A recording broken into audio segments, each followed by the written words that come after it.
வணக்கம். Z from Javadhupatti Puthur. Power writer அப்படிங்கிற அந்த யூடியூப் சேனல் மூலமாக உங்களை மீண்டும் சந்திப்பு ரொம்ப மற்ற மகிழ்ச்சி. அத்தோடு எங்கள் சேனலை சப்ஸ்கிரைப் பண்ணுங்கள், பெல் பட்டன் அழுத்த மறந்துடாதீங்க. அத்தோடு எல்லாத்துக்கும் ஷேர் பண்ணுங்கள்.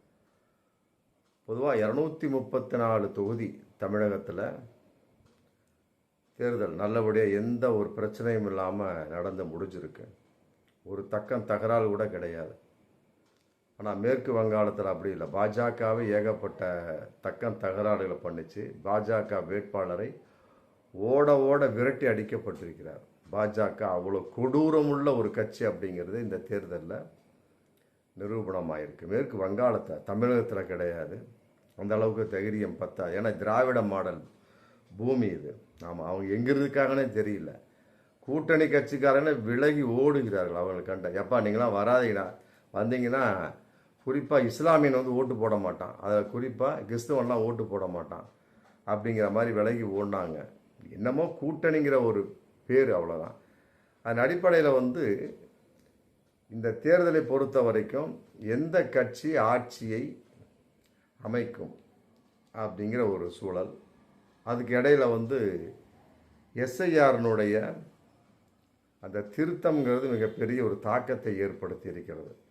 தமிழக வெற்றி கழகத்தினுடைய விஜய் தாக்கத்தை ஏற்படுத்தி இருக்கிறாரா அப்படிங்கிறதெல்லாம் சும்மா ஜுஜிபி.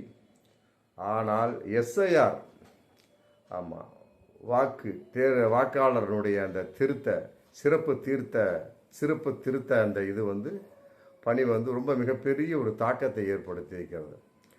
ஆனால் எல்லாரும் விஜய் தாக்கத்தை ஏற்படுத்தி இருக்கிறார் சொல்கிறாங்க. அதெல்லாம் ஆதாரபூர்வமற்ற ஒரு தகவல்கள். எப்படியோங்க 234 தொகுதியில் காங்கேயம் தொகுதி ரொம்ப சிறப்புமிக்க ஒரு தொகுதி. எப்படின்னு கேட்டிங்கன்னா, 45 வருடமாக ஒரு சென்டிமெண்ட்டான தொகுதி. அந்த தொகுதியில் எந்த கட்சி வெற்றி பெறுதோ அதுதான் ஆட்சியை தீர்மானிக்கும். போன தேர்தலில் திமுக 2021 அதே மாதிரி திமுக தான் தீர்மானிக்கப்பட்டது, ஆட்சியை பிடித்தது. அது மாதிரி இந்த தடவை எந்த அளவுக்கு அப்படிங்கிற எதிர்பார்ப்பு இன்றைக்கி நிறையா இருக்குது. காங்கேயம் தொகுதியில் மொத்தம் 91.56% ஓட்டு ஃபுல்லாக போட்டிருக்கிறாங்க. கொங்கு மண்டலம் எல்லாமே. அதன் அடிப்படையில் எடப்பாடிக்கு சாதகமாக அமைய போகுதா இல்லை செந்தில் பாலாஜிக்கு சாதகமாக அமைய போகுதா அப்படிங்கிறது வரும் காலங்களில் கட்டாயமாக தெரியும். ஆனால் ஒன்று மட்டும் தமிழக வெற்றி கழகத்துக்கு கட்டாயமாக சாதகமாக இருக்காது, அது மட்டும் கன்ஃபார்ம். ஏன்னு கேட்டால் காங்கேயத்தில் வெற்றி அடையலாம் முடியாது.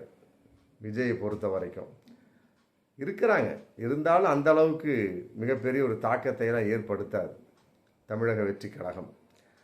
அதே நேரத்தில் கொங்கு மண்டலத்திலேயே அதிக வாக்கு பதிவானது கரூர். அதன் அடிப்படையில் என்னடா ஒரு காரணம் அப்படிங்கிற சமயத்தில் கரூரில் 9,000 ரூபாய், ஒரு ஓட்டுக்கு 9,000 கொடுத்து பரிசு மலை, வெள்ளி, ஏகப்பட்ட சில பேருக்கு தங்கமெல்லாம் கூட கொடுத்துருக்காங்க. ஆமாம், எனக்கு தெரிஞ்ச சில பேர் சொன்னாங்க, எப்போ நம்ம கரூரில் பிறக்காமல் போயிட்டோம்ப்பா அப்படின்னு. கட்டுக்கட்டாக போன விளையாண்டுருக்கு. ஆமாம், 22ஆம் தேதி 21ஆம் தேதியும் அந்த அளவுக்கு இருக்குது. ஆக இமாலய பரிசு மலைகள், பணமழை, அதான் கரூர் அதிகமான ஒரு இது வாக்கு பதிவு ஆனதுக்கு ஒரு காரணம். மொத்தம் 93.39%. பயங்கரம். ரொம்ப குறைவானது அப்படின்னு பார்க்கக்கூடிய சமயத்தில் கன்னியாகுமரி பக்கத்தில் கூட கிள்ளியூர் 71.20% தான். சரி, இந்த சதவீத கணக்கு இருக்கட்டும். மொத்தமாக பதிவானது 85.13 வாக்கு, 13 வாக்குப்பதிவு தமிழக அளவுக்கு. சரி, எந்த அளவுக்குங்க ஒரு தாக்கத்தை ஏற்படுத்த அப்படிங்கிறப்ப பார்க்கக்கூடிய சமயத்தில் கரெக்டாக ஊன்றி பார்த்தோம் அப்படின்னா மிகப்பெரிய ஒரு தாக்கமெல்லாம் கிடையாதுங்க. ஒரே வார்த்தை எழுத்து பிடிச்சோம் அப்படின்னம்னா 21.67 லட்சம் என்ன வாக்காளர்கள் மிகப்பெரிய ஒரு மாற்றத்தை ஏற்படுத்துவார்களா அப்படிங்கிற கேள்வி வந்தாச்சு. டோட்டலாக வச்சு ஒரு 30 லட்சம் பேர் தான் அதிகமாக வாக்கு செலுத்தியிருக்காங்க 2021க்கு 2026க்கும். மொத்தம் 11% வாக்கு அதிகமாக இங்கே பதிவாயிருக்கு. அது மிகப்பெரிய ஒரு தாக்கத்தை ஏற்படுத்திச்சு. 85.13ங்கிற ஒரு கான்செப்ட். முதல்ல வந்து அதிகமாக இருந்தது அப்படிங்கிற கான்செப்ட் பார்க்கக்கூடிய சமயத்தை 78.29 அதிகமாக இருந்தது. இப்போ வந்து அது மட்டுப்படுத்தப்பட்டிருக்கிறது.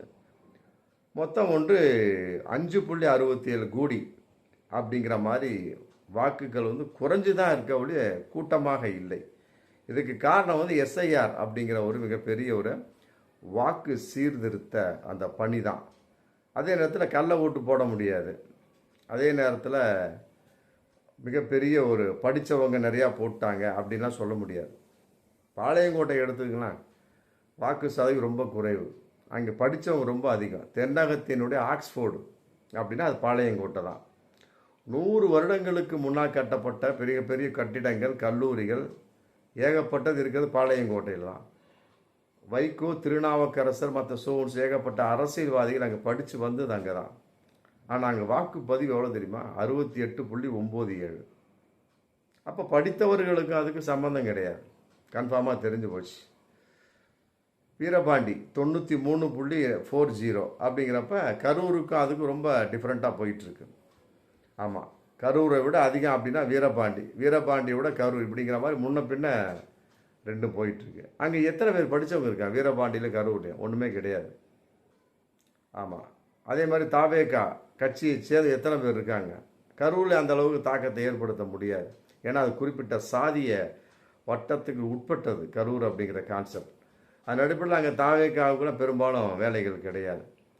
பொதுவாக 2001 வந்து மிக குறைந்த ஒரு வாக்கு சதவீதம் 59.07. அதுக்கு பின்னால் 2006, 2011, 2016, அடுத்து 2021 பார்க்கக்கூடிய சமயத்தில் வாக்கு சதவீதம் கொஞ்சம் கொஞ்சமாக கூட்டிகிட்டு தான் வந்திருக்கு.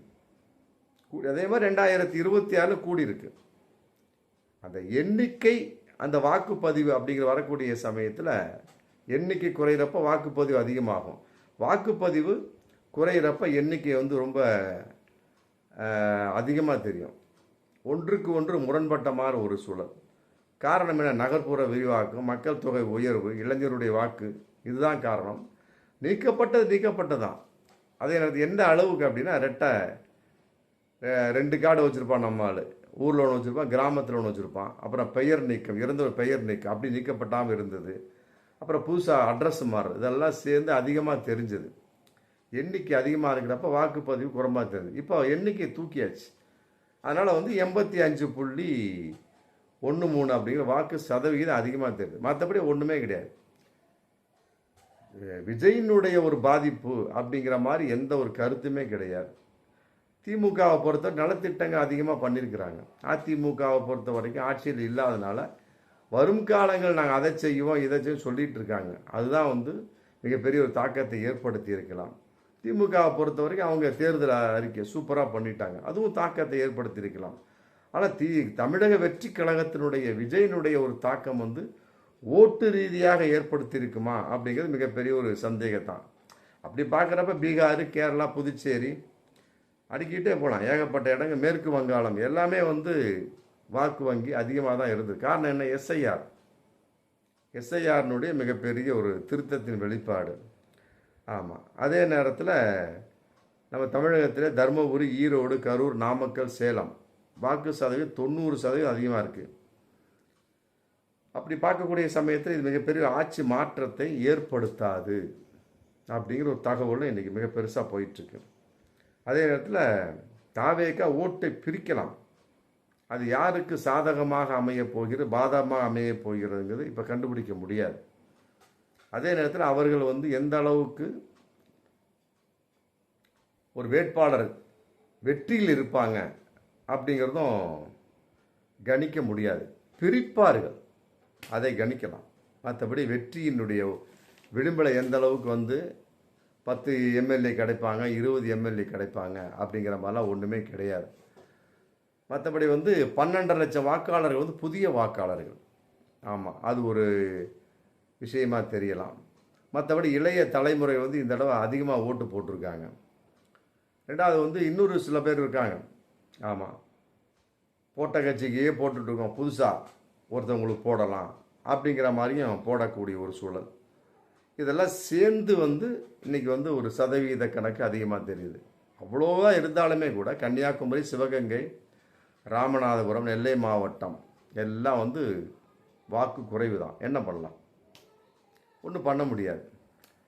ஏன்னா அதனால் வந்து எந்த கட்சியுமே வந்து வாக்குகளை உயர்வாக பெறும், யார் பிரித்தார்கள் அப்படிங்கிற இப்போதைக்கு கணிக்க முடியாது. மற்றபடி காங்கேயத்தை பொறுத்த வரைக்கும் சென்டிமெண்ட்டான தொகுதி.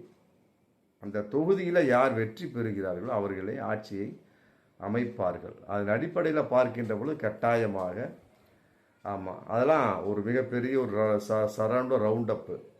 எடப்பாடி கட்டாயமாக ஜெயிக்க முடியாது காங்கேயத்தை பொறுத்த வரைக்கும். தாவேகாவை பொறுத்த வரைக்கும் ஜெயிக்க முடியாது, வாய்ப்பு இல்லை. மற்ற கட்சிகளை பொறுத்த வரைக்கும் ஒன்றும் இல்லை. ஜெயிச்சால் திமுக அப்படிங்கிறப்ப தமிழக சட்டசபை முதலமைச்சராகவும் மீண்டும் இரண்டாவது ஒரு சுற்றுக்கு இரண்டாவது தடவையாக வெற்றி பெறக்கூடிய அளவுக்கு மு.க.ஸ்டாலினே வர வாய்ப்புகள் நிறைய இருக்குது.